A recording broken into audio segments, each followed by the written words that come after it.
Welcome to this second video, helping you get more comfortable with the year-end and statistical reporting process in the United Methodist Church. This video is going to focus on Table 1 of the statistical reports.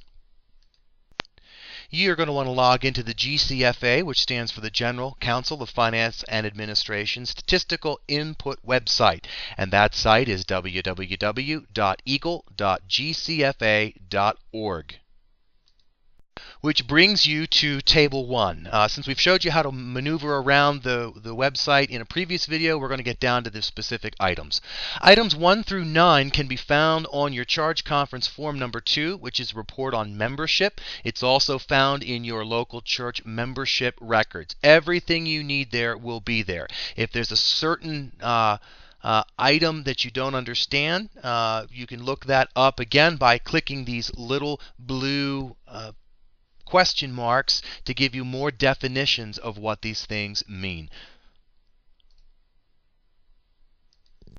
Items 9A through 9I are tracked by the general church to determine how diverse our ministries are in an increasingly diverse culture. This is done to make sure, are we reaching the world around us? So please provide this information to the best of your ability. Items 10 through 14 should be found in your local church membership records, having to do with numbers of persons baptized, confirmation, things like that.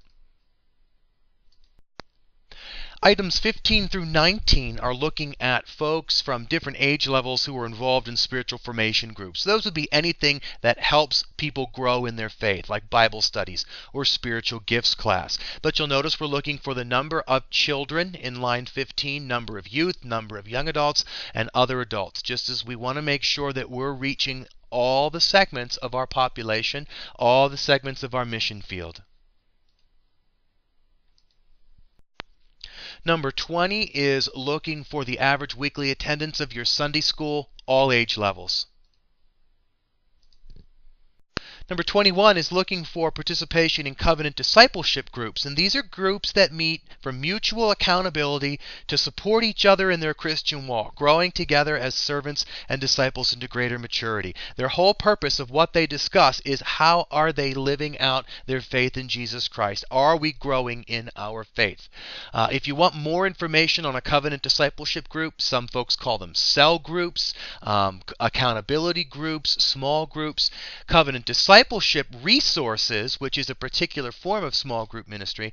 It's available on the General Board of Discipleship website, which is gbod.org. Vacation Bible School is a number of participants, number 22. Number 23 is looking for the number of Sunday school classes of all age level. You're going to count the number of classes, not participants. Number 24 is looking for ongoing midweek classes other than Sunday morning, Bible studies, stewardship classes, things that continue all the time, midweek classes. Again, count the number of classes, not the participants. Number 25 is short-term classes, things that only operate for a short period of time. A lot of churches will run a special series of Bible studies just during the weeks of Lent. That would be a short-term class. Anything that comes and goes, a membership class, a confirmation class, if it's not ongoing and in the bulletin every week, week after week, year after year, is a short-term class. 26 through 29 is looking for information on United Methodist Men's Group and United Methodist Women. While a lot of churches have ministries for both men and women, what we're looking for on this part of the form is officially chartered United Methodist Men's Group through the district, through the conference, through the denomination of the United Methodist Men's Program. The same thing with number 28, United Methodists Women. We're looking for an officially chartered United Methodists Women's Group. 27 and 29 will be the amount that these two groups pay in projects in the past year. Read these very, very carefully, but this is looking for involvement in the Volunteer in Mission program, which is a specific mission of the United Methodist Church. 30A wants to know how many official United Methodist volunteers and mission teams did your church create and deploy in ministry. 30B would be how many people were a part of that team that your church deployed, or a part of any VIM. Maybe you're doing one as a district. Maybe the church up the road is doing one. But 30B would be the number of persons sent out on volunteers and mission teams. 31A is other mission teams of any kind that your church sent out. And 31B would be the number of persons sent out on mission teams of any kind, no matter who put them together. Number 32 is looking for daycare and education ministries. There are a lot of churches now that have preschools, after-school programs, daycare. Some churches may even have a Christian school that takes the place of a public school.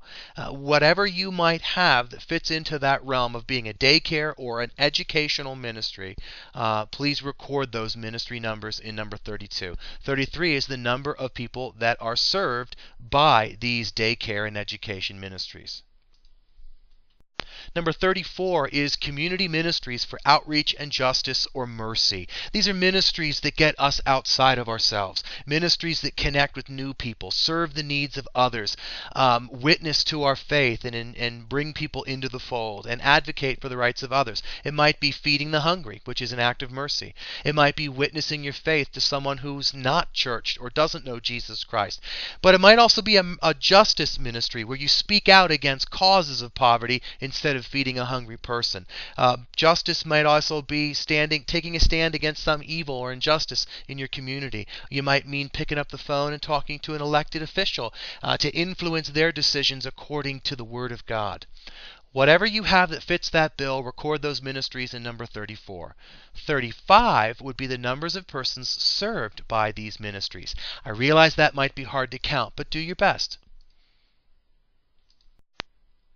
And that is all the information that you're going to need to put in for Table 1. So, once we're finished, you're going to want to press the Save button. Now remember, the Save button saves your information, but it does not submit it. In a later video, we will show you how to submit all three of these forms together. But make sure that you save it by pressing this.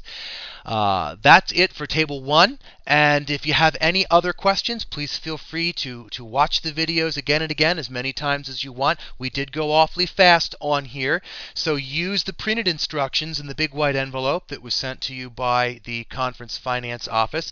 And if you just don't know, and you don't know where else to find the answer, just pick up the phone and call your district office, talk to your superintendent. That's what we're there for. We'll answer whatever question you have gladly. God bless you in your ministry, and thanks for watching. We'll see you in the next video.